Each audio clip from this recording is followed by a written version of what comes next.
বেশ কিছুদিন ধরে ভাবছিলাম ফোনের এই কভারটার উপর কিছু একটা করব। তবে ব্যস্ততার কারণে এটা নিয়ে বসাই হচ্ছিল না। আজ এটা নিয়ে বসলাম। সময় যেহেতু খুব কম, তাই খুব সহজ একটা ডিজাইন করেছি। প্রথমে কভারের উপর কালো রং দিয়ে ভালো করে কোট দিয়ে নিলাম। বলে রাখা ভালো, এখানে আমি অ্যাক্রিলিক রং ব্যবহার করেছি।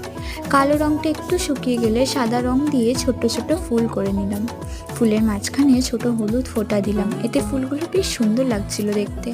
আমার কাছে যেহেতু ভার্নিশ ছিল না, তাই অল্প একটু আঠা জলের সাথে মিশিয়ে কভারের উপর অ্যাপ্লাই করে দিলাম। প্রথমে দেখে একটু ঘাবড়ে গেলেও জিনিসটা শুকিয়ে যাওয়ার পরে ঠিক হয়ে গিয়েছিল। আরও একটু কিছু অ্যাড করব ভাবছিলাম, তাই ছোট ছোট বিন্দুগুলো অ্যাড করে দিলাম। সব শেষে কভারটা কিছুটা এরকম দেখতে লাগছিল। ভালো লাগলে লাইক, কমেন্ট, শেয়ার করে দিও। আর নতুন কিছু ভিডিওর জন্য চ্যানেলটা সাবস্ক্রাইব করে নিও। আজ তবে এটুকুই। কাজটা কেমন লাগলো জানিও।